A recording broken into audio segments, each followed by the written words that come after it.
Ouais. C'est bon, hein, Léo? Bon. Monsieur Cherki, Vous avez un pardon. beau badge. Ouais. Bien. Monsieur Cherki, bonsoir.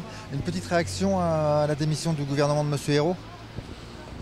C'était une démission qui était dans l'ordre des choses. Quand vous subissez une défaite de cette ampleur, il est d'usage dans notre République que le chef du gouvernement remette sa démission. Après, le président l'accepte ou pas, il l'a accepté.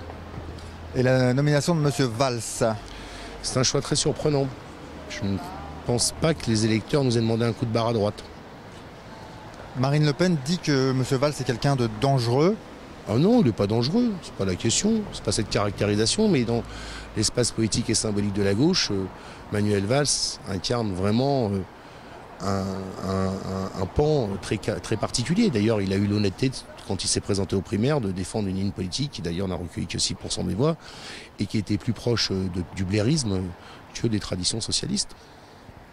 Qui est-ce que vous voyez à l'intérieur alors pour le remplacer? Bon, ça, c'est pas mon problème. Le casting et la distribution des Marocains ne m'intéressent pas à cette étape. Mais vous avez peut-être une petite idée quand même des... Non? Ce n'est pas ma responsabilité. Je ne suis pas président de la République, je ne suis pas Premier ministre, ce n'est pas à moi de composer le gouvernement.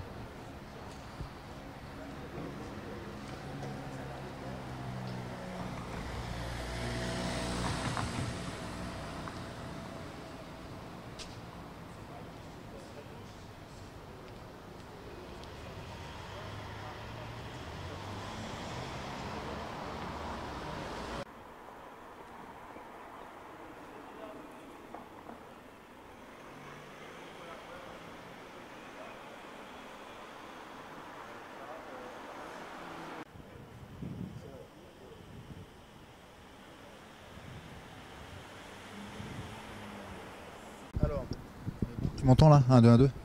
Allons-y. Monsieur Gallu, bonsoir. Bonsoir. Une première réaction de votre part sur la démission du gouvernement de Monsieur Hérault. Écoutez, cette démission était attendue. Je crois que le président de la République a donné une réponse rapide à la situation politique. Il a entendu le vote des Français dimanche dernier. Il en a tiré des conséquences en nommant Manuel Valls, qu'il a chargé de mener un gouvernement de combat. Et ce gouvernement de combat s'inscrit dans la ligne qui a été tracée par le président de la République, c'est-à-dire le pacte de responsabilité. Mais à côté du pacte de responsabilité, pour répondre à l'attente du peuple de gauche, il va mettre en place un pacte de responsabilité. Donc je crois que le président de la République a pris la mesure du message envoyé par les Français et par l'électorat de gauche en prenant cette décision de changer le gouvernement. Le choix de Manuel Valls à ce poste étonne beaucoup de gens.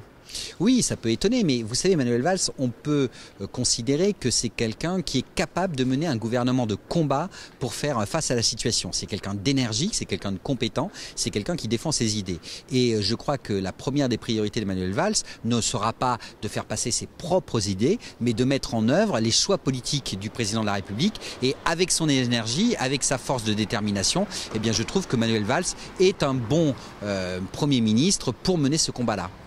Vis-à-vis des électeurs de l'électorat de gauche, M. Valls peut être un bon Premier ministre, mais les gens qui ont voté à droite, qui aujourd'hui se plaignent du traitement qu'ils ont lorsqu'ils veulent s'exprimer dans la rue, qu'est-ce qu'eux peuvent penser de tout ça? Non, je pense que François Hollande, dans son intervention, a souhaité dire qu'il souhaitait justement apaiser la société et qu'il ne fallait plus qu'il y ait de conflits inutiles. Donc je crois que Manuel Valls est l'homme de la situation et qu'il mettra en œuvre une politique économique, une politique sociale, mais qu'il cherchera aussi à apaiser les choses. Et vous verrez qu'il y aura une différence entre Manuel Valls, ministre de l'Intérieur, et Manuel Valls, Premier ministre, puisque à partir du moment où vous montez en grade comme cela, il faut bien changer quelque part votre manière d'agir.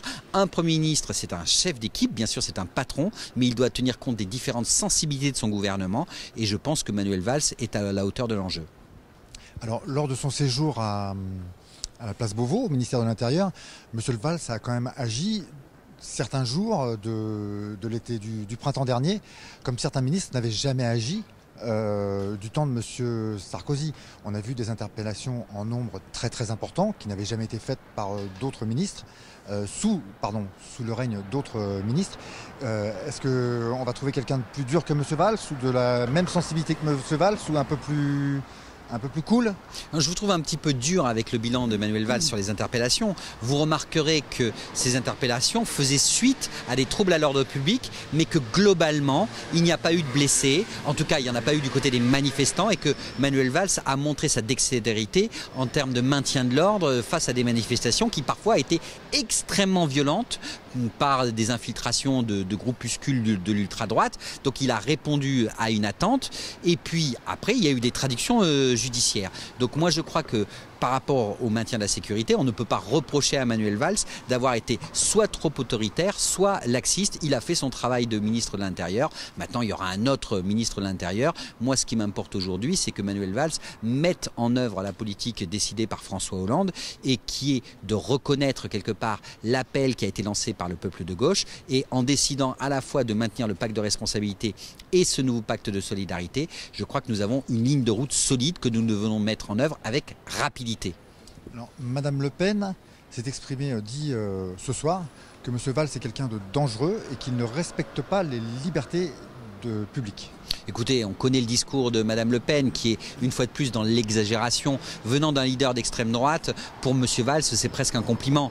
Donc je crois qu'il faut que Madame Le Pen garde raison et surtout qu'on laisse le temps à Manuel Valls de s'installer, de présenter son gouvernement, de faire son discours d'investiture et de confiance à l'Assemblée nationale. Et après, on pourra commencer véritablement à critiquer. Parce que ce qui est absolument hallucinant quand même depuis quelques dizaines de minutes qu'on a annoncé la nomination de Manuel Valls, c'est qu'on explique déjà qu'il est comme ci ou qu'il est comme ça et qu'il va échouer. Donc laissons-lui le temps, quelques jours, pour s'installer, présenter ses orientations et se mettre au travail, bien entendu. Est-ce que vous voyez des ministrables en quelque sorte aujourd'hui? Écoutez, ça c'est à Manuel Valls et au président de la République de composer le gouvernement, c'est sous leur autorité et moi je n'ai pas plus que d'autres parlementaires d'information. Vous avez entendu, ça sera un gouvernement resserré. Je pense qu'il y aura à nouveau des personnes de poids qui vont rentrer dans ce gouvernement. On annonce Ségolène Royal, on en annonce d'autres. Écoutez, moi ça me satisfait parce que je crois que pour mener un gouvernement de combat, il faut des profils qui soient des profils qui aient de l'expérience et qui aient aussi du poids politique et dont on entend la voix. Vous savez ce qu'il y a à mon avis beaucoup déterminé le président de la République, c'est que Manuel Valls était l'un des ministres les plus audibles du gouvernement. Et donc aujourd'hui, dans ce gouvernement resserré, dans ce gouvernement de combat, on a besoin de ministres qui ont une voix qui porte, qui soit compréhensible par les Français, et c'est le cas de Manuel Valls. Merci beaucoup. Merci de votre invitation. Bon. Oui, donc, quand je disais sur le cadre de la sécurité, Ouais. le seul truc c'est que... Merci, à bientôt. Au revoir.